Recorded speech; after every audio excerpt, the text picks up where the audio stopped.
Hello friends, मुझे Sasmita Raut SR hobbies आज हूँ सुदशा व्रत आउ ई वर्षर प्रथम सुदशा व्रत है। मुई केन्दाकरी पूजा करें आउ काଣା काଣା बनई आज सेटा चलून ई वीडियो रे देखामी।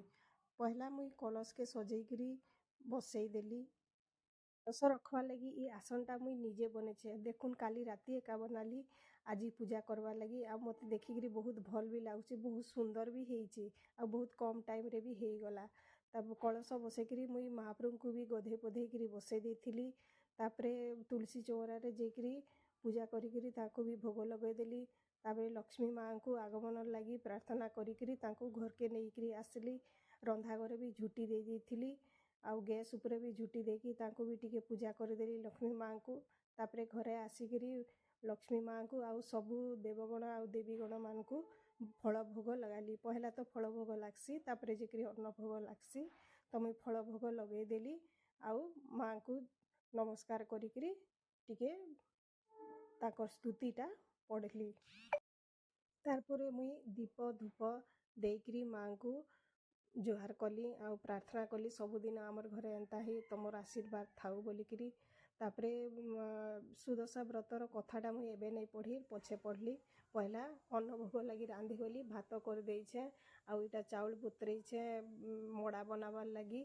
आज धड़ा मंडा हेसी तो 10टा धड़ा मंडा बनामी। इटा डाली हेई गलान, खटा भी हेई गलान आउ इटा चाउल भाजुचे मुई खीरी बनाबार लगी। एदे नड़िया भी कुरा होचे आउ चाउल बटा भी बाटी देली न। तारपरे इटा आलू आउ चना के सिझेकरी इटा भाजुछे तरकारी बनामी लगी।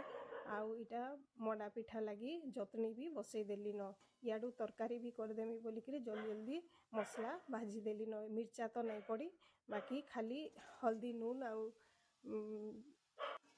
जयगुरु मसला देकी ई तरकारीटा बनामी। इटा पूरी रे भी भल लागसी आउ भात रे भी भल लागसी। तापरे मंडा मान को सबू पूरा देकरी गढ़ी देली आउ ताके सिझाबार लगी बसई देली गैस रे। इटा सिझी गले तापरे मुई खीरी भी हेई जिबा हेते भितरे तापरे मुई महाप्रभु को भोग लगामी। देखुन इटा भी सिझी गला न, केते सुंदर हेइचे ना। मुई टिके छोट छोट मड़ा बनासी, बेसी बड़ मड़ा नहीं मने। महालक्ष्मी को अन्न भोग संगे 10टा मंडा और खीरी भोग लगे देली। तापरे जाइकी तुलसी चौरा रे भी भोग लगाली। घर के आसिकरी तापरे सर्व देवगण और देवीगण मान को भी भोग लगे देली। तापरे दशमुखी दीप रे 10टा दीप देकरी माँ को आरती कली। कारण आज सबू 10टा करासी, भोग भी 10टा मड़ा भोग कराहेसी आउ दीप भी 10टा दीप लगेकरी तांको आरती कराहेसी। सबू देवगण देवीगण मान को आरती करदेली।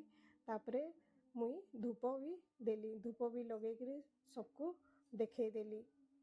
धूप देखे सारला परे मुई जेन व्रत 10टा दुब आउ 10टा चाउल देकरी बांधी आउ महाप्रभु को सेटा छुईकरी तापरे मुई मोर भुजनी हाथे बांधी देली आउ भगवान को जुहार करिकरी सबुदिन एंता आमर घरे थ आमको आशीर्वाद दउथ बोलिकरी प्रार्थना करिकरी जुहार करली। देखुन आजिर मोर भोग थाली भी रेडी होइछे। केनता लागला कहबे आउ मोर चैनल के सब्सक्राइब करे, लाइक करबे, कमेंट